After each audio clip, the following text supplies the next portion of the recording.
Donc on poursuit sur les sujets thématiques avec pneumonie du sujet âgé. Et donc on accueille le professeur Éric Battard du CHU de Nantes, que je remercie, qui est donc chef de service des urgences du CHU et qui a également des travaux de recherche thématique autour du bon usage et de la lutte contre l'antibiorésistance.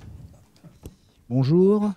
Alors, merci pour cette invitation. Alors, moi, je suis urgentiste, hein, donc je vais vous parler de la prise en charge. Alors, d'une part, aux urgences, et puis, je vais vous parler de pneumonie communautaire. Hein, je vais vous parler de ce que je connais. C'est préférable. Les questions qui se posent sur les pneumonies chez les personnes âgées, on a d'abord un problème de diagnostic. Je pense que c'est le problème majeur. Hein, c'est est-ce que ce patient a vraiment une pneumopathie ou en particulier, est-ce qu'il a une virose respiratoire compliquée d'un œdème pulmonaire qui peut ressembler à une pneumopathie, mais dont le traitement va être différent. Et donc, du coup, je vais commencer par parler des traitements non antibiotiques. Voilà. Hein, bon, je en parlerai rapidement. Et puis après, de l'antibiothérapie, sur lequel il n'y a pas vraiment de nouveauté. Donc, pour faire le diagnostic de pneumonie, a fortiori chez le sujet âgé, où c'est plus difficile, on a une combinaison de symptômes. Alors, la fièvre, d'accord, la toux et la dyspnée. Bon, la douleur thoracique de type pleural, elle est rare chez la personne âgée. On va retrouver à l'auscultation des râles crépitants, théoriquement en foyer, voilà, avec les limites de l'auscultation chez le sujet âgé, là encore, et puis des ronchis en cas d'atteinte bronchique associée. Donc, le diagnostic différentiel à l'issue de l'examen clinique, eh ben, ça va être n'importe quel n'importe quelle fièvre, qui va se compliquer d'une décompensation cardiaque, donc avec de l'œdème pulmonaire, donc de la dyspnée, donc une dyspnée fébrile qui peut être prise pour une pneumopathie, alors qu'en fait, par exemple, il s'agit d'une pyélonéphrite. Donc oui, c'est un message qu'il faut répéter chez la personne âgée, de ne pas faire de bandelette urinaire systématique chez les personnes âgées. Alors aux urgences, hein, c'est tellement tentant, la personne vient d'uriner, j'ai fait une bandelette, elle est positive, ben, j'en ai rien à faire en fait parce qu'elle tousse la patiente et que donc je ne tiendrai pas compte de la bandelette urinaire. Donc une bronchite virale peut être compliquée de la décompensation d'une insuffisance respiratoire chronique, parfois méconnue, hein. Alors ça peut être une BPCO, ça généralement c'est connu, mais chez des patients très âgés, qui ont des tassements vertébraux éventuellement multiples, avec une syphose dorsale séquelaire, il y a une insuffisance respiratoire chronique restrictive, et donc à l'occasion d'une simple bronchite, eh ben, le patient peut être dyspnéique, hypoxique, et sans avoir de pneumopathie. Ou alors insuffisance respiratoire restrictive sur obésité. Voilà. Le problème pour nous les urgentistes, c'est que ces patients, quand ils arrivent, ils viennent parce qu'ils sont dyspnéiques, polypniques, hypoxiques, parfois avec des gros besoins d'oxygène. Et donc, ça évoque une pneumopathie grave. Et donc, c'est dans ces situations de signes de gravité, même s'ils ne sont pas dus à une infection bactérienne elle-même, eh bien, on va être tenté de débuter l'antibiothérapie rapidement. Donc ces patients qui décompensent sur un mode insuffisance cardiaque ou insuffisance respiratoire chronique vont être plus à risque finalement d'avoir des antibiothérapies inutiles. Donc la radiographie thoracique, on sait que sa rentabilité est médiocre, hein, il y a des faux négatifs et des faux positifs, d'autant plus que les clichés faits aux urgences sont de mauvaise qualité, souvent, hein, le patient, on arrive... Bon, alors, il faut insister pour avoir des clichés debout, quand même, c'est faisable, hein, mais le réflexe de laisser le patient sur son brancard et de faire la radio thoracique assise dans le brancard, bah, ça va être un cliché de moins bonne qualité qui sera plus ou moins de face.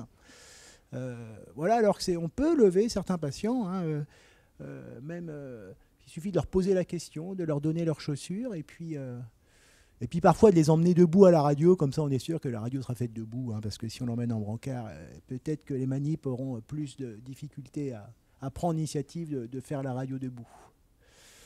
Voilà, mais ceci dit, avec ça, c'est parfois bien difficile, sur des vagues opacités du parenchyme pulmonaire, de faire la part des choses entre un foyer de pneumopathie et de l'œdème pulmonaire, ou des anomalies antérieures, hein, sur la radiographie thoracique. Hier soir, j'avais un patient qui avait été exposé à l'amiante et on voyait des anomalies qui sont plutôt de type plaque pleurale.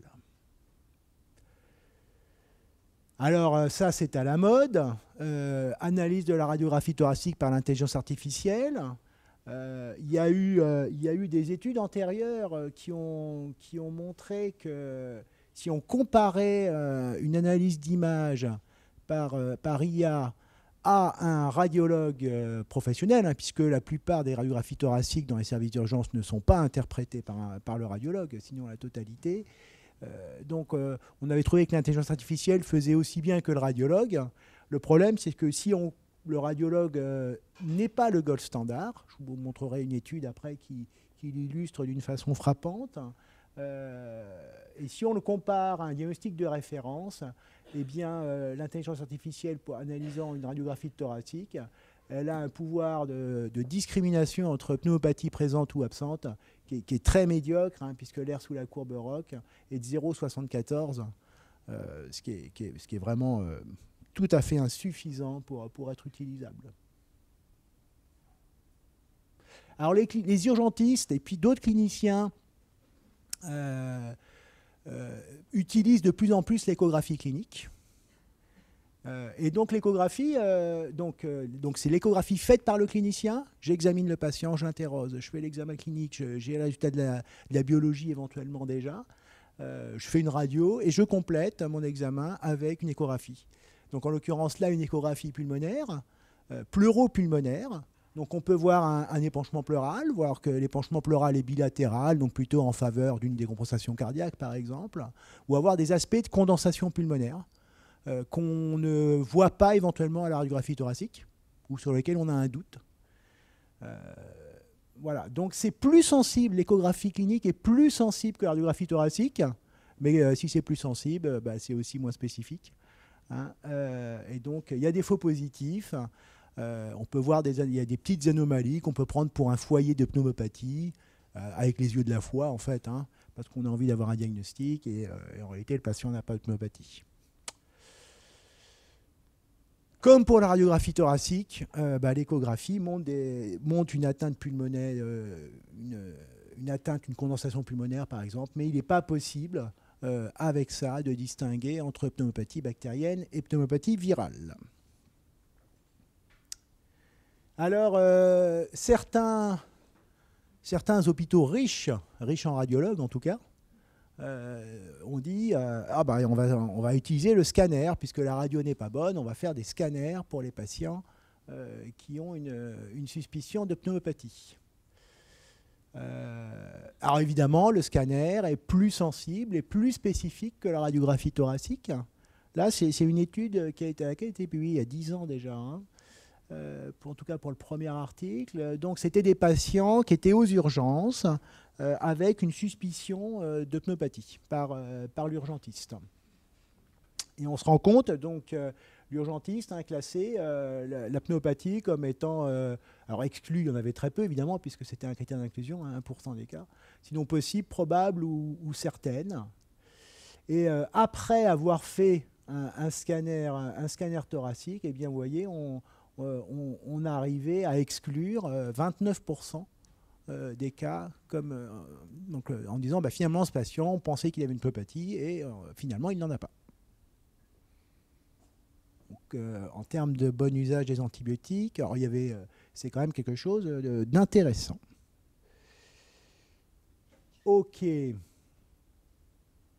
si on va plus loin, si c'était alors là c'est l'urgentiste qui a fait son examen, qui a eu la bio, etc., qui a le résultat du scanner, donc finalement il exclut 29% des pneumopathies.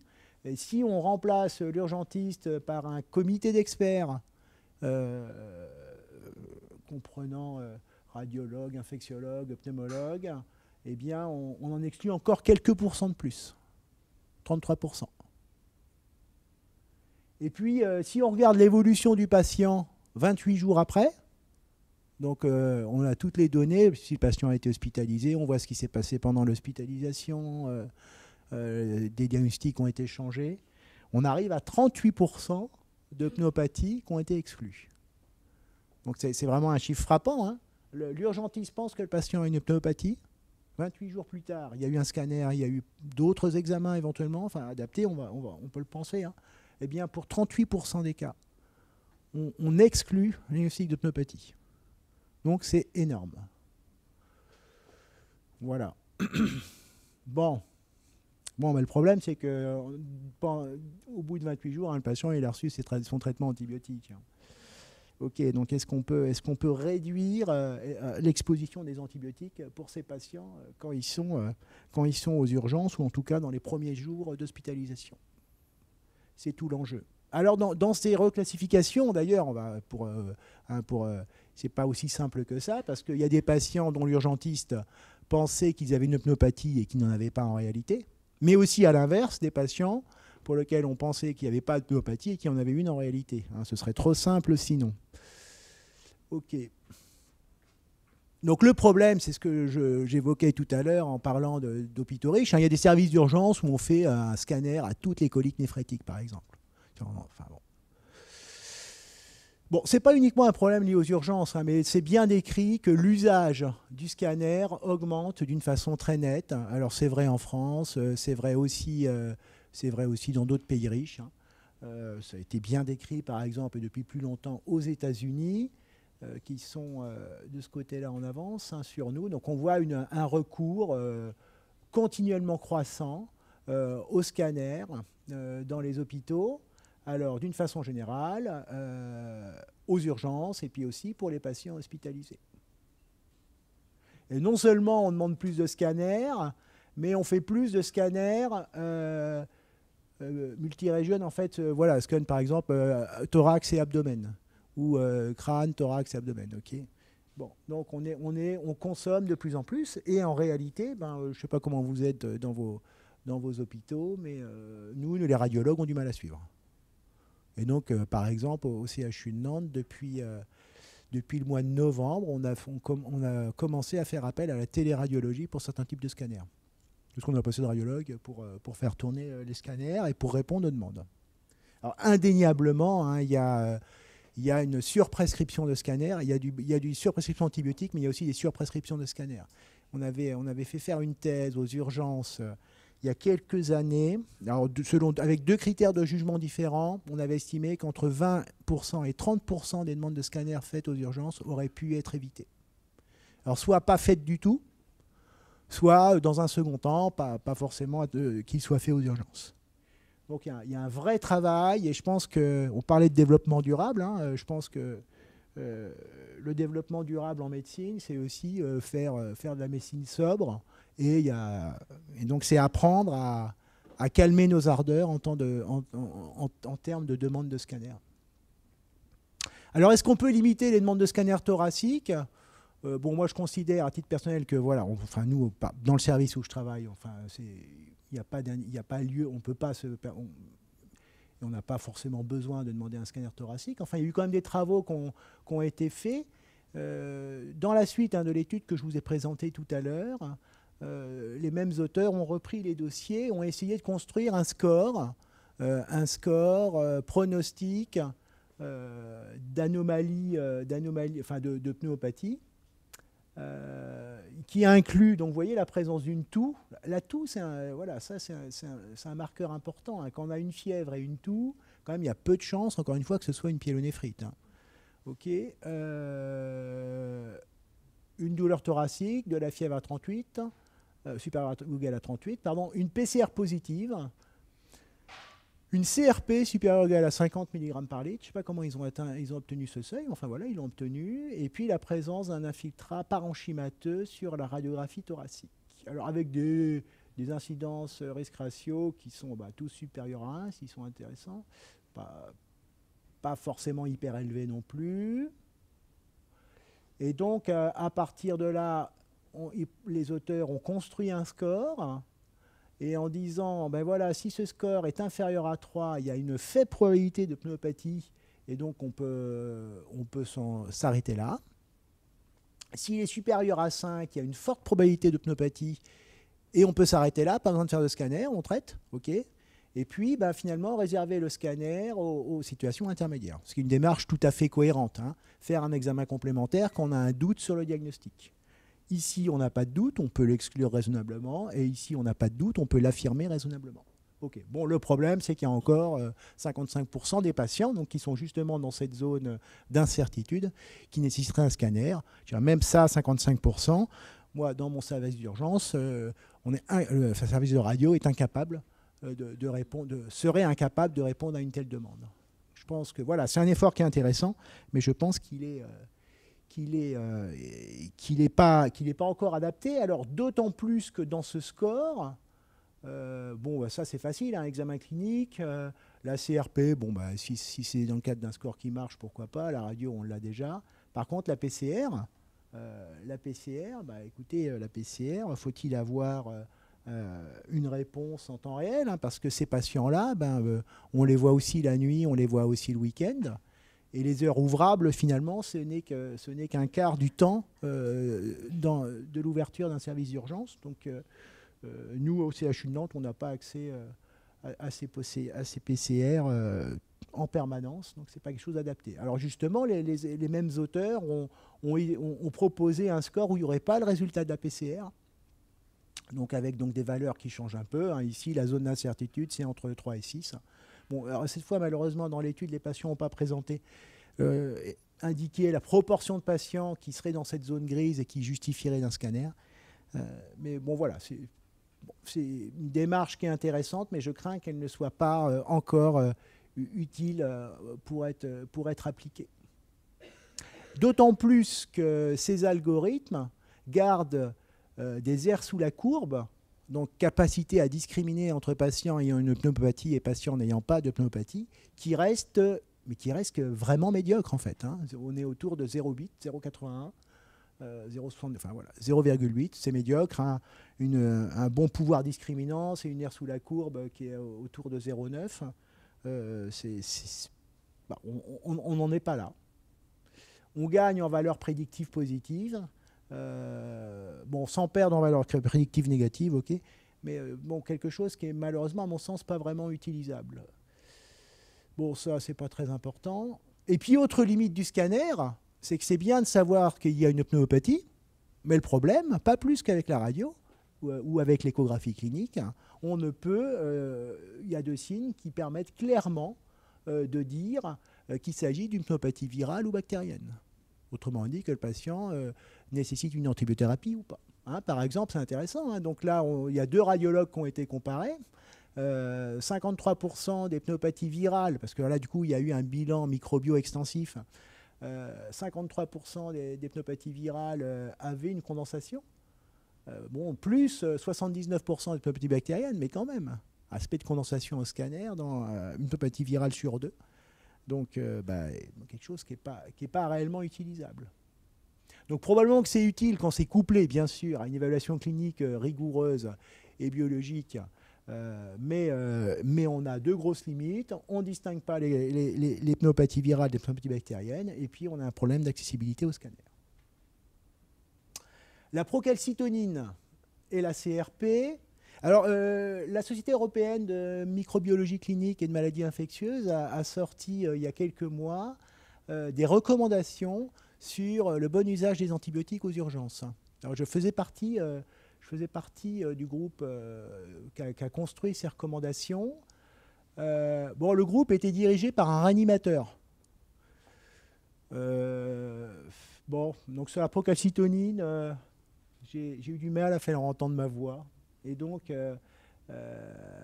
bon voilà, en tout cas, il a été, voilà, la majorité du groupe, hein, il a été retenu la décision suivante. On n'est pas sur une recommandation forte, hein, c'est une recommandation faible. Nous suggérons l'usage de la procalcitonine aux urgences pour guider l'initiation de l'antibiothérapie pour les patients avec avec une infection respiratoire basse, suspectée en tout cas, qui vont être hospitalisés. Voilà, on est sur une recommandation faible, parce qu'il y a un degré de certitude modéré.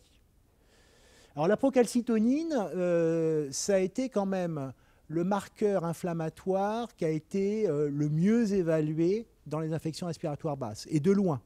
Il y a eu des essais randomisés qui ont été publiés. Le premier de mémoire, c'est 2004, qui comparait l'usage d'antibiotiques chez des gens donc suspects de pneumopathie ou d'infection respiratoire basse, selon que l'antibiothérapie était guidée par le résultat de la procalcitonine ou selon les prises en charge habituelles. Donc c'est quelque chose qui était vraiment très, très ambitieux, très novateur. Il y a eu plusieurs essais randomisés et vraiment c'est quelque chose vraiment d'admirable dans le domaine de l'évaluation d'un test diagnostique.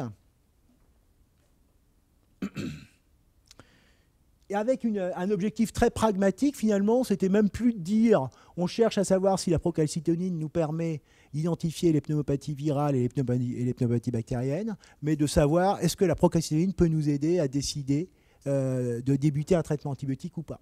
Et puis, en répétant les dosages, le moment où arrêter l'antibiotique.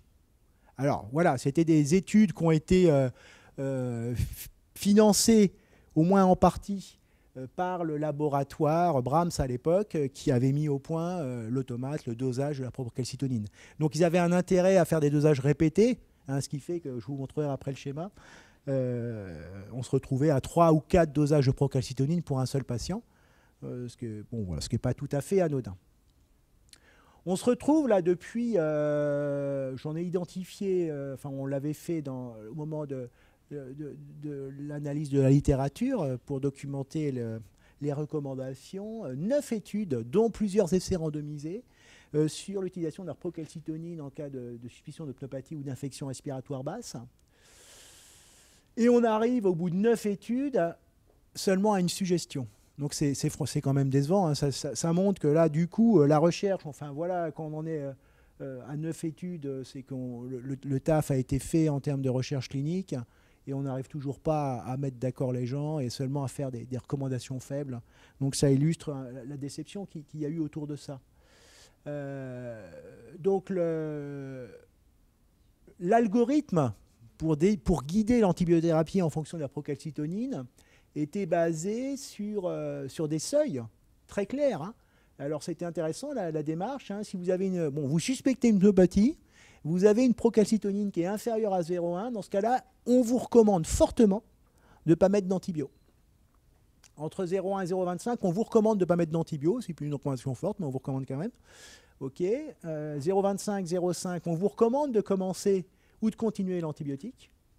Et puis supérieur à 0,5, on vous recommande fortement l'antibiothérapie. OK. Alors, aux urgences, donc ou d'ailleurs ça peut être en hospice, évaluation initiale du patient. Si la procalcitonine est négative et que vous n'avez pas mis le patient sous antibiotique, il est recommandé dans ce protocole de contrôler la procalcitonine entre 6 heures et 24 heures plus tard pour s'assurer qu'il n'y a pas une élévation un peu tardive de la procalcitonine qui pourrait vous inciter à mettre en place l'antibiotique. Et puis après, des dosages itératifs à 3 jours, 5 jours et 7 jours, en disant si on repasse au-dessous du seuil, d'une valeur base de procalcitonine, à ce moment-là, on pourra arrêter l'antibiotique. Voilà. Bon, c'était une démarche vraiment originale et intéressante. Voilà, on voit que ça permet, ça c'est une méta-analyse qui a été publiée en 2018, sur l'ensemble des infections respiratoires basses, hein. Donc là-dedans, ça inclut aussi, il y a eu des études qui ont été faites sur l'exacerbation d'asthme, hein. Mettre des antibiotiques dans les exacerbations d'asthme, franchement, intérêt limité. On réduit donc en moyenne de 2 jours l'exposition aux antibiotiques. Mais alors, on voit ici, dans cette étude par exemple, on voit que dans le groupe contrôle, on était à 13 jours d'antibiotiques. Alors c'était des études qui ont été faites avant 2010 pour certaines, hein. Et qu'évidemment, alors d'accord, on le réduit de 2 jours. Mais on passe de 13 jours à 10 ou 11 jours. Donc c'est bien, on a réduit l'antibiotique, c'est bien. Mais bon, on a encore une marge de progression qui est significative. Voilà. Et il n'y a pas eu d'études comme ça, par exemple sur la CRP, sur les blancs, enfin les leucocytes, qui ont permis de démontrer que l'utilisation des biomarqueurs permettait de diminuer l'exposition d'un patient suspect d'infection respiratoire basse ou suspect de pneumopathie, plus précisément encore, donc de réduire son exposition aux antibiotiques. Bon, on voit clairement l'utilisation ne doit pas en être systématique. Hein, pour moi, en tout cas, je pense que ça peut être utile quand on a un doute diagnostique et qu'on hésite à commencer ou pas l'antibiotique. Voilà. Donc moi, personnellement, j'en demande quelques-unes par an. Genre moins de 5 par an. Largement moins de 5 par an.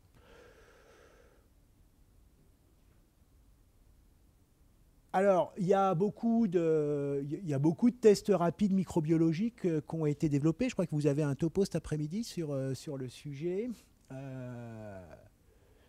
On voit fleurir là, les PCR multiplex. Il y a eu plusieurs essais randomisés qui ont évalué la capacité des PCR multiplex à diminuer l'usage des antibiotiques chez les patients suspects d'infection respiratoire basse. Et aucun n'a démontré qu'on réduisait la prescription antibiotique. Alors il faut dire que la plupart de ces essais randomisés, contrairement à ce qui a été fait pour la procalcitonie, ne donnaient pas de consignes aux cliniciens. C'est-à-dire, ils ne disaient pas aux cliniciens, si vous avez un virus sur votre PCR, mettez pas d'antibio. Bon, alors je ne suis pas sûr déjà que le clinicien, et c'est un problème aussi, on sait que l'observance n'est pas forcément très bonne, hein. Ça a été démontré par exemple avec les antigènes pneumococciques urinaires. Bon, voilà. Quoi qu'il en soit, il n'a pas été démontré que ces PCR multiplex permettaient de réduire l'exposition aux antibiotiques. Et donc la recommandation sur ces PCR a été une recommandation faible de ne pas utiliser de PCR multiplex actuellement aux urgences pour les infections respiratoires basses communautaires, sachant que leur efficacité n'avait pas été démontrée sur le bon usage des antibiotiques. Et puis sachant que là encore, il y a un problème d'avoir à disposition H24, 7 jours sur 7, une PCR multiplex. Il n'y a pas beaucoup de services d'urgence qui peuvent se le permettre en 2025.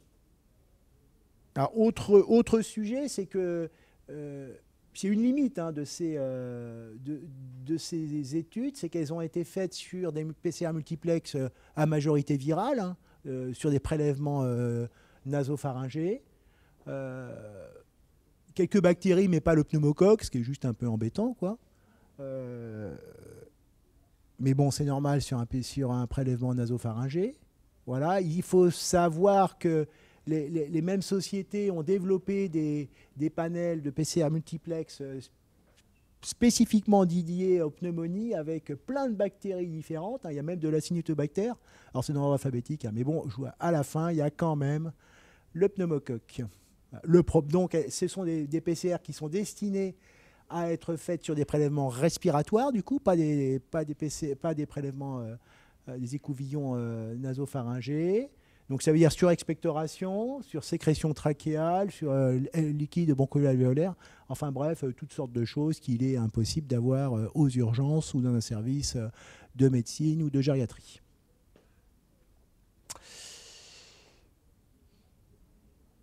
Voilà, donc là, il est tout à fait là, et du coup, il y a des études qui sont plutôt encourageantes, hein, mais c'est plutôt chez des patients de réanimation pour lesquels on peut avoir ces prélèvements respiratoires et sur lesquels on peut espérer que la diminution de l'usage de l'antibiotique se fera grâce à ça. Bon, ça reste à démontrer, mais il y a plus d'espoir avec ce type de panel. Alors, un autre élément dans le diagnostic, c'est la réévaluation du diagnostic, en fait. Donc, on connaît la réévaluation de l'efficacité du traitement. Alors, maintenant, c'est 3 jours, hein, plutôt qu'entre 2 et 3 jours. OK. En fait,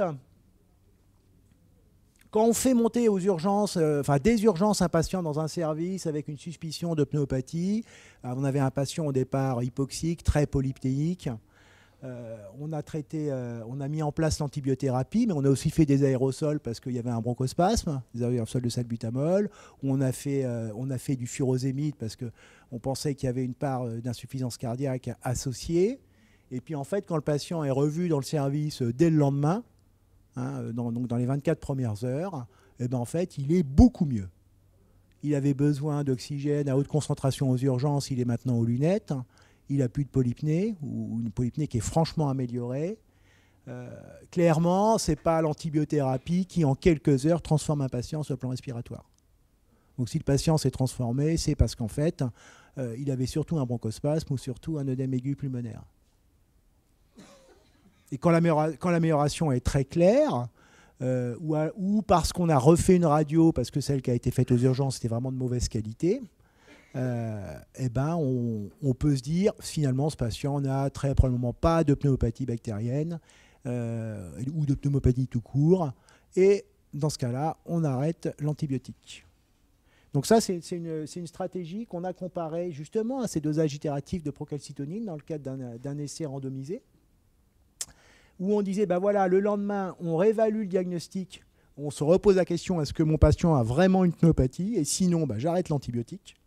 Et puis à J5, selon les recommandations nord-américaines qui existent de mémoire depuis 2007, eh ben, si le patient est stable, eh ben, on arrête l'antibiotique.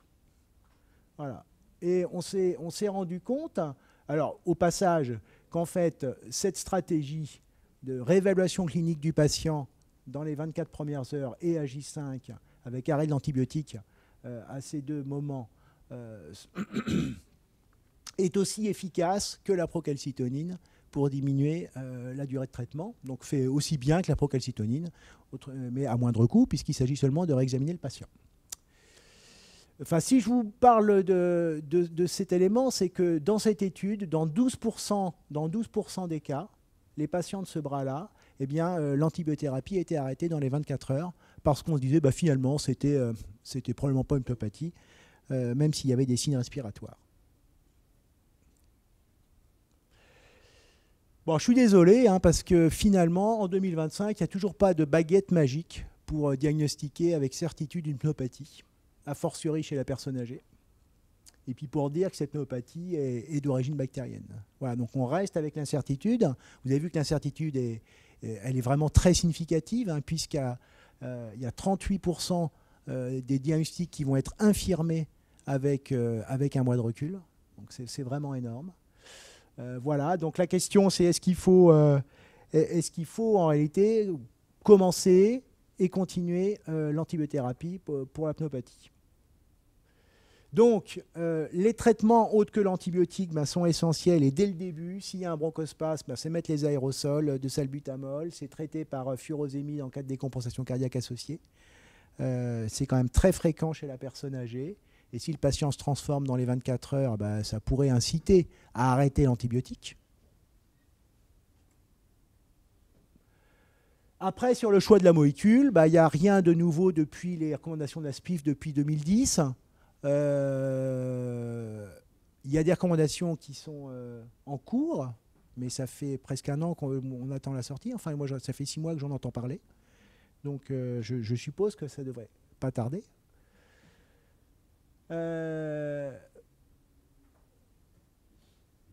Alors, il y a une surprescription de macrolide parce que le patient a peut-être une légionellose. Enfin, la légionellose est très rare. Enfin, elle est rare. Hein. Elle est rare.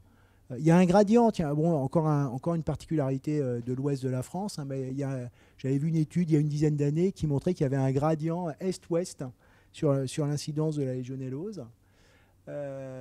Bon, bref, donc réserver la couverture légionellose pour les facteurs de risque. Évidemment, l'épidémie, mais c'est quand même, Dieu merci, exceptionnel. Bon, les signes extrapulmonaires, et puis l'aggravation d'un patient malgré un traitement par bêta-lactamine, c'est un élément aussi très, très fort. Bon, je vais aller vite. Pour les patients âgés, hein, le choix se fait. Alors ça, c'est pour les patients hospitalisés en médecine. De toute façon, c'est pareil en ambulatoire. On a le choix entre amoxiclav, lévofloxacine et ceftriaxone. idem à l'hôpital.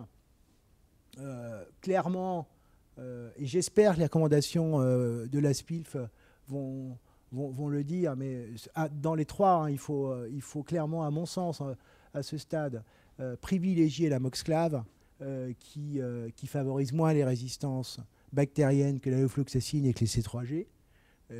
Au passage, il n'a jamais été démontré dans la pneumonie communautaire que la ceftriaxone était plus efficace que l'amoxiclave. Jamais. Les premières études, quand la ceftriaxone, ce n'était pas des essais randomisés de super qualité, mais quand la ceftriaxone sort sur le marché, il y a des études qui ont été faites dans les années 80, où ils montraient que on est content, la ceftriaxone, ça fait aussi bien que l'augmentin, ou que l'ampi-sulbactam. Voilà, pas de bénéfice. On couvre rien de mieux. Hein. Alors là, en théorie, on couvre mieux des bacilles gram négatifs, mais le bénéfice clinique sur les pneumonies communautaires, il n'a jamais été démontré. Par contre, on sait que ça favorise plus les résistances par BLSE que l'augmentin. Hein. Voilà. Et puis, autre message, c'est d'emblée privilégier la voie orale. Ce n'est pas parce qu'on hospitalise un patient pour une pneumopathie qu'il doit être traité par voie intraveineuse. Donc, gardez la voie orale pour les pneumopathies graves, hein, les patients qui vont en réa, typiquement, ou les patients qui ont des troubles digestifs, des vomissements ou qui ont des fausses routes qui font que la voie orale n'est pas possible. Voilà. Bon, en se disant, mais c'est la diapo, la diapo là, qui a été montrée sur la gériatrie, c'est que moins il y a de perfusion, plus on a de chances d'accélérer la sortie du patient. Hein. On va pouvoir le mettre au fauteuil plus rapidement. Et puis il va avoir l'air moins malade aussi sans perfusion. Bon, ok, les pneumonies sujet âgé en réanimation, il n'y en a pas beaucoup. Les réanimateurs font bien ce qu'ils veulent. Donc, du coup, les recommandations françaises, pour rappel, c'est une C3G, céfotaxime ou ceftriaxone, plus un macrolide ou de la lévofloxacine. Et puis, après la grippe, les recommandations, pour rappel, hein, sont de mettre pour les patients pour qui on a un pneumocoque fortement suspecté ou documenté. Fortement suspecté, c'est un antigène légionnaire urinaire ou un ECBE positif à cocci-gramme plus, de se contenter de l'amox et sinon de mettre de l'amoxiclave. Durée d'antibiotiques. Alors les recommandations de 2010 ne faisait pas de recommandations en tant que telles. Il disait que le traitement habituellement de la pneumopathie est généralement compris entre 10 et 14 jours. Bon.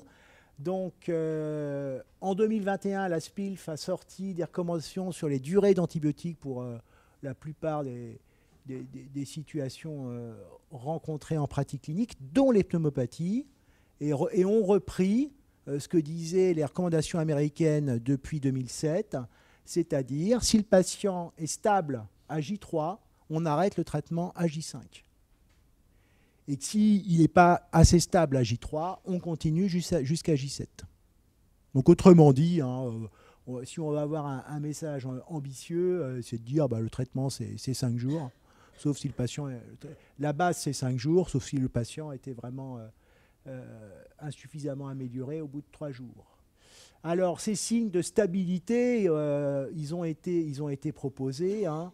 C'est une température inférieure à 37,8 après 3 jours de traitement.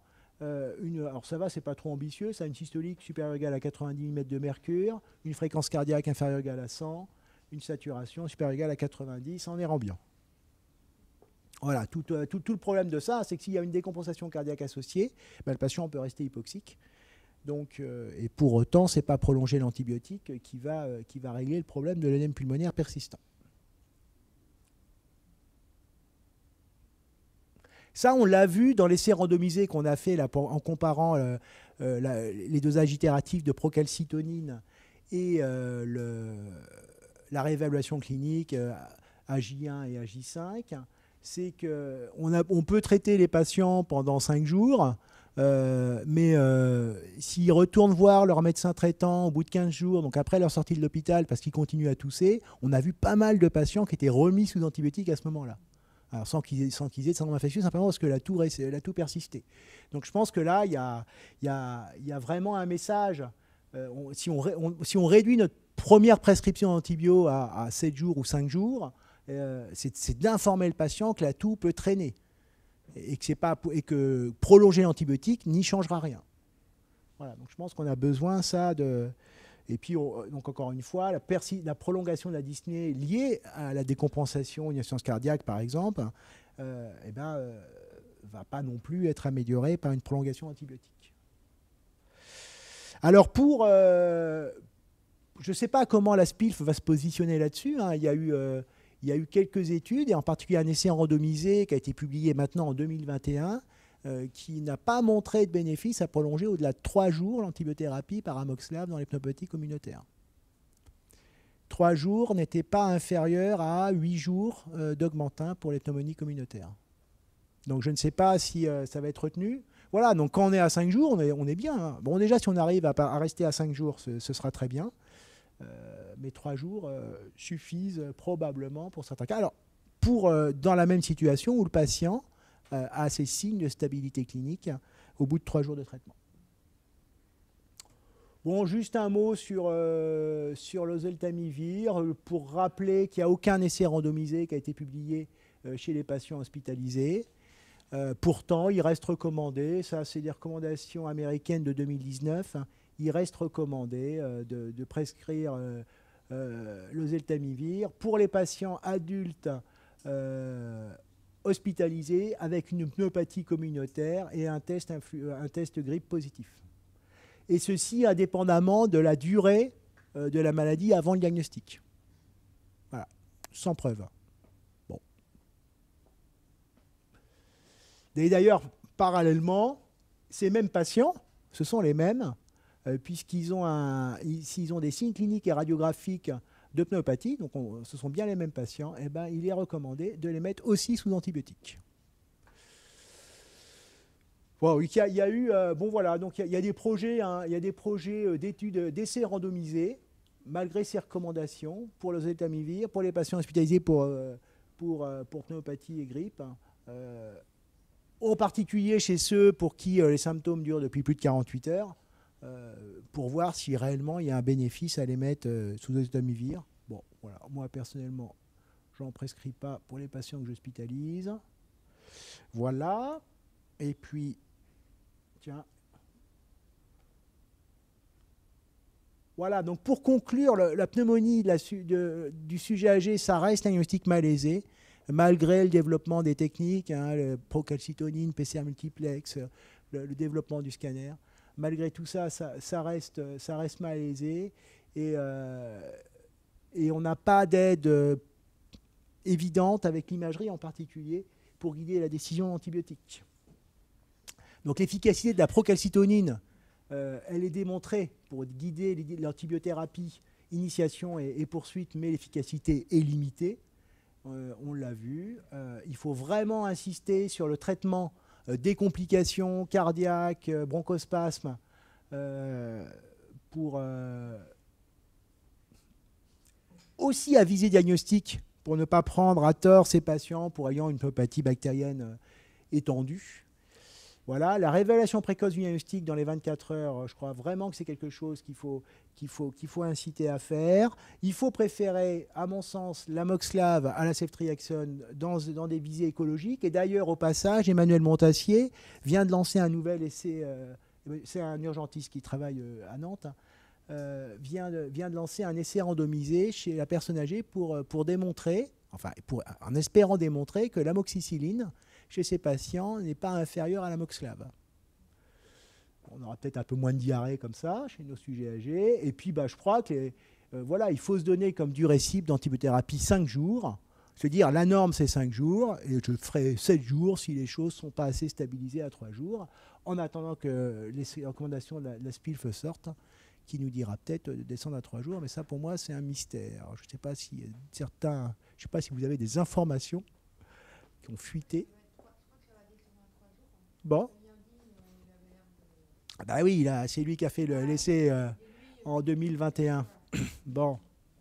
La question, c'est est-ce que ça a été suivi. Pour avoir participé donc à ce groupe, cette conférence, ces recommandations d'experts au niveau européen, on voit qu'il y a des discussions de chiffonniers des fois. Hein. De chiffonniers. Non, c'est... voilà, il y a des avis différents malgré les études. Les études scientifiques ne portent pas à consensus. Donc voilà, donc Si déjà on arrive à 5 jours, ce sera bien. Hein. Alors peut-être qu'il faut dire 3 jours pour que les gens fassent 5 jours en fait. Hein. Bon, voilà, j'en ai terminé.